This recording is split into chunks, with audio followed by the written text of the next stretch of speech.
I love யூங்க.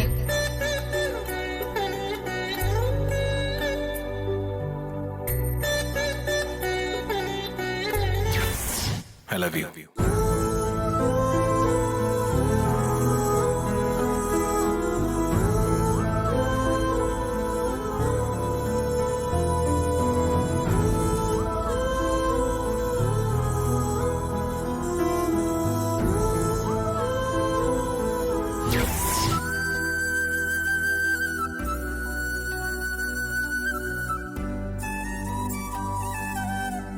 அப்புறம் இன்னொரு விஷயத்துலயும் நீங்க உங்களை மாத்திக்கணும். அப்ப இன்னும் எனக்கு சந்தோஷமா இருக்குங்க. என்ன மாத்திக்கணும்? நீங்க எப்பவுமே என்ன வாங்க போங்கன்னு மரியாதையா கூப்பிடுறதுனால நமக்குள்ள சின்னதா ஒரு டிஸ்டன்ஸ் இருக்கிற மாதிரி ஃபீல் ஆகுது. சீக்கிரமே உங்களை என்ன வா போன்னு கூப்பிட வைக்கணும். அதுவும் நடந்துட்டா நான் ரொம்ப சந்தோஷப்படுவேங்க.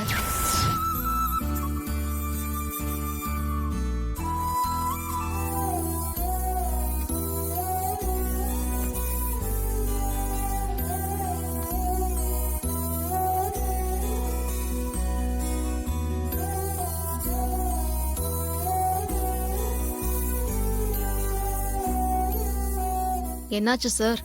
ம்? நீங்க தூங்கலையா? உட்காந்துருக்கீங்க. தூக்கம் வரலங்க.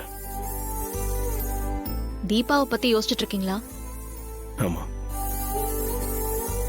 அவங்க எங்கேயோ பத்திரமா தான் இருக்காங்க. சீக்கிரமே வந்துருவாங்கன்னு எனக்குள்ள சொல்லிட்டே இருக்கு.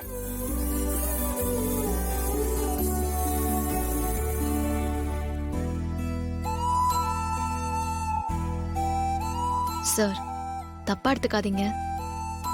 நீங்களும் இதே தான் திரும்ப திரும்ப சொல்லிட்டு இருக்கீங்க. ஆனா மலையில இருந்து விழுந்த தீபா உயிரோட இருக்க வாய்ப்பில்லைன்னு போலீஸே சொல்றாங்கல்ல. அப்புறம் எந்த நம்பிக்கையில தீபா உயிரோட இருக்காங்கன்னு நீங்க சொல்றீங்க? நீங்க யாராவது லவ் பண்றீங்களா? இல்ல சார். நீங்க லவ் பண்ணியிருந்தா நான் சொல்றது உங்களுக்கு புரியும். எங்க கல்யாணத்துக்கு முன்னாடியே தீபா என்ன லவ் பண்ணாங்க. நான் அவங்களை கிடைப்பேன்னு அவங்க நம்பினாங்க. அவங்க நம்பின மாதிரியே அவங்களோட லவ் எங்களை சேர்த்து வச்சது.